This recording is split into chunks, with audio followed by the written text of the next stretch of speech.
In early America, freedom wasn't always permanent. For a lot of people, it actually came with an expiration date. So today, we're going to follow the paper trail, the actual documents that show how a temporary work contract for some people turned into a life sentence for others, building the very foundation of race-based slavery. I want you to just picture this for a second. It's the 1600s in Virginia. Out in the tobacco fields, European and African laborers are working side by side under the exact same brutal sun. But their futures? They are on two completely different tracks. One person has a contract with an end date they can count down to. The other is being bound for life. So how did this happen? How did a temporary job, a contract, turn into a life sentence? That's the big question we're digging into.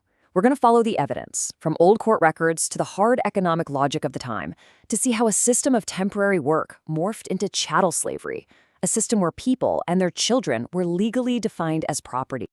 Okay, let's start with this tale of two very different fates. To really get how one system took over from the other, we've got to understand how, for a while, indentured servitude and slavery actually existed right next to each other. You have to remember, the whole colonial project was basically fueled by cash crops, and the big one was tobacco. It was just incredibly hard work, which created this constant, desperate need for more and more workers to make the whole venture profitable. So the first solution they came up with was essentially a work contract. 4 Europeans could trade a few years of their labor for a ticket to the New World. And the deal was, once their time was up, they'd get a fresh start, maybe some land, tools, or money. It was a transaction, and it had a clear expiration date. But this is where the story really takes a dark turn. Because in those early years, the line between who was a temporary servant and who was a permanent slave was, it was dangerously blurry. So look at the difference here, especially that ambiguity. A European servant had a clear contract, right? 4 to 7 years, then you're free. Done. But for an African laborer, the terms were often really vague. While some were, in fact, freed, that massive uncertainty created a legal loophole. And that loophole was about to get slammed shut. So what was it? What was the moment that started to erase all that ambiguity and draw a hard, sharp line based on race? Well, the turning point can actually be traced back to a single, really important court case. The year is 1640. 3 laborers run away from their master in Virginia. 2 of them are European indentured servants. The third is an African man named John Punch. What happens when they're captured leads to a landmark legal decision that changes everything. And here it is. This was the verdict. The words are just chillingly simple. For the time of his natural life. This ruling is considered the very first time in Virginia's legal history that a person was sentenced to permanent servitude just because of their race. It set a terrifying new precedent. And the difference in punishment was just so stark. The 2 European men who ran away with him, they had their contracts extended by 4 years. It was harsh, for sure, but it was a finite punishment. John Punch, for committing the exact same crime, was condemned to a lifetime of bondage. A line had just been drawn in the law, and that line was based on race. Now, this one court case wasn't just a one-off. It became the cornerstone for a whole legal architecture designed to make slavery permanent and, crucially, hereditary. Just look at how quickly this legal framework snaps into place. In 1661, the law officially recognizes lifelong servitude for Africans. Then, just 1 year later, comes this absolutely devastating legal twist. A child's status would now follow their mother's. And just like that, slavery becomes generational. By 1705, the Virginia slave codes come along and pretty much institutionalize the entire system.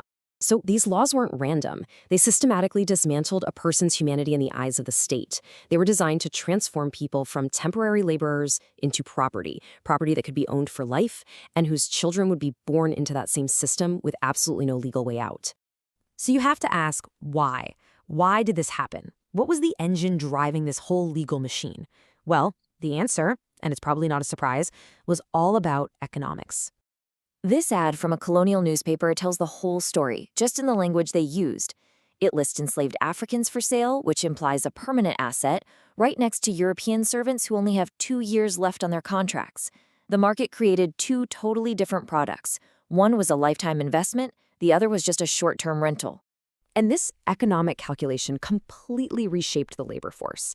I mean, by 1700, over 90% of the laborers on southern plantations were enslaved Africans. The whole system of European indentured servitude was pretty much fading away. It really was a cold, hard business decision. Humanity was literally entered onto a balance sheet. As the supply of European servants started to dry up and get more expensive, planters made a calculation. They realized that owning a person and all of their future children for life was a much more secure long-term investment. They were creating what they called secure capital. Okay, so finally, this isn't just something that happened a long time ago.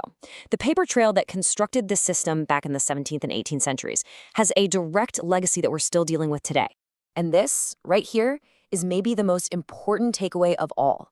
American chattel slavery didn't just happen by accident. It was a choice.